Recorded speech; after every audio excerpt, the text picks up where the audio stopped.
Nggak bisa makan apa-apa, dan gegernya itu karena punggungnya itu karena biar makan. Jadi sampai dia punya punggung ini bisa nyenyek ya, karena nggak bisa nyenyek.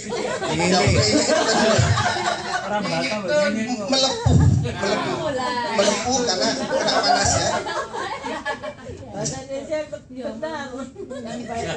Jadi setelah dia saya cobain ini yang paling bagus, kenapa dokter mengatakan dia punya fungsi otak tinggal 2%.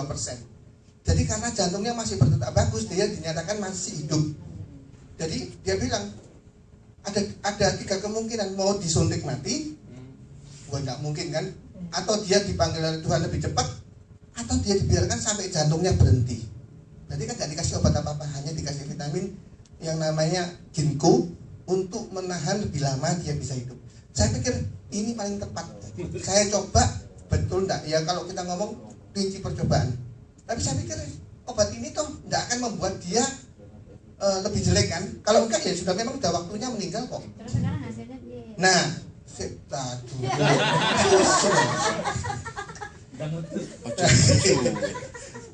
belum waktunya makan.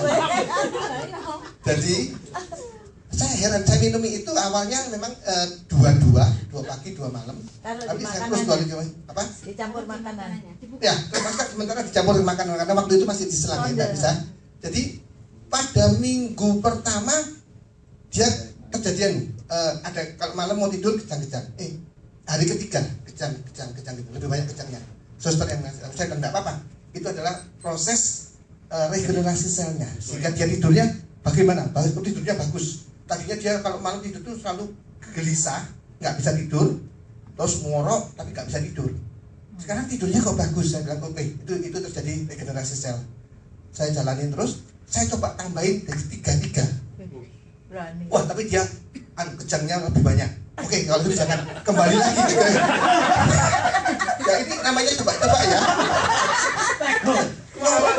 Coba itu betul-betul bagus. Kalau nggak berani coba masa tahu. Saya kembalikan lagi 2. Hari ke minggu pertama katanya anunya apa tuh? Suster ngomong anunya ya itu ya. Ternyata ada perubahan bagus katanya. Kok maksudnya itu sudah mulai ada reaksi, tangan itu mulai gerak-gerak. Padahal tadinya itu kaku ya, tangan itu gerak-gerak. Wah bagus, saya pikir. Coba terus saya kasih terus.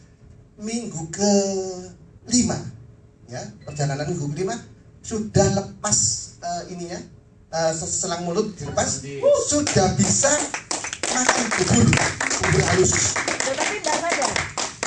Oh, sudah mulai matanya itu yang tadinya itu kalau mandang ini kosong ya, mukanya itu persis kayak sampai kaget loh. Sekarang sudah bisa kebanyakan mudah ngomong gitu ya.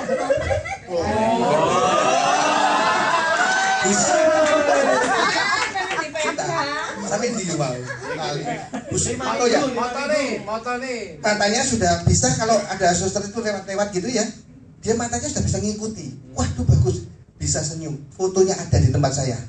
Kalau mau fotonya ini boleh dibagikan, boleh. Tapi $100.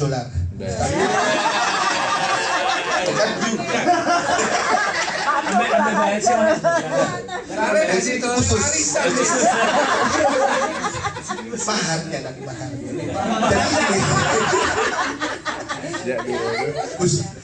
Jadi sekarang aku ngomong. Terus minggu kelima itu luar biasa terjadi. Dia sudah bisa apa itu dari tempat tidur itu dia bisa udah bisa diberdirikan gini. Didudukkan. Bisa diberdirikan. Bisa didudukkan. Maksudnya dinaikkan badannya, sandal. Jadi sudah bisa. Dan kalau ada suara rame-rame ponak-ponak dan cucu datang, dia bisa ketawa. Ada juga fotonya di sini. 50 dolar.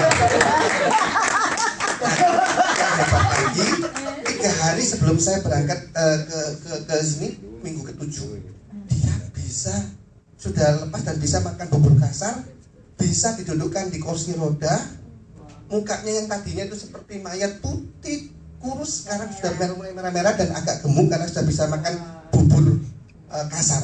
Ada fotonya lagi. Ada. $25. Jadi saya berjanji begini dalam hati saya, kalau ibu saya ini bisa sembuh, saya utang budi sama ini. Saya harus jalankan ini. Terus mulai saat itu yang namanya saya ini kan orang gaptek ya, nggak pernah. Sama wawan itu sudah dipostingkan 2 bulan yang lalu. Ya waktu di mana? Waktu kita di Sutos, saya belum jalan sama sekali. Saya belum jalan sama sekali. Dan saya belum pernah melihat yang nama saya punya ID itu berapa nggak tahu.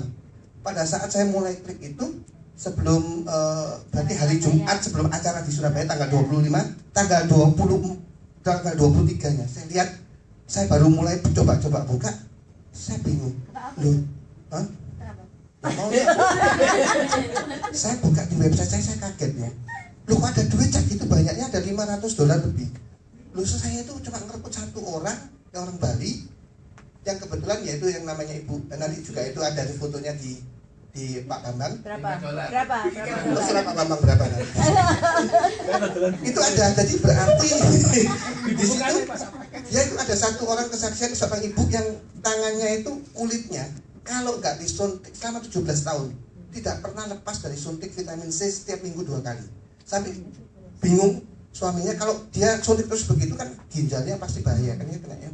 Jadi saya ngomong sama dia, kebetulan orang itu sama-sama sama saya pemain money game juga ke waktu di Jakarta. Saya bilang, Bu, saya punya produk bagus, coba Pak Ibu minum.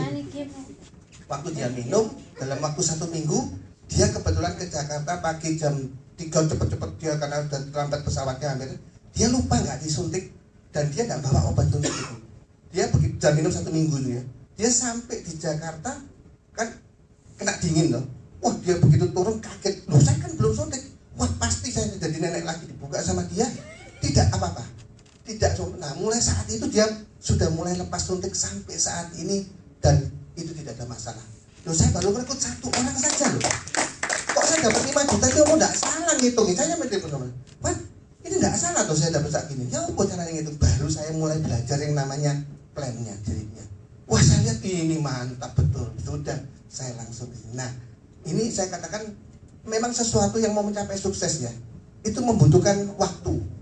Tidak bisa semut terus jalan seperti itu. Mesti ada yang namanya kerikil-kerikil tajam yang kita lalui kalau kita mau sukses. Tapi di sini saya mengalami satu masa tadi itu karena ada beberapa rule perusahaan yang membuat saya kecewa. Tapi saya langsung melapor sama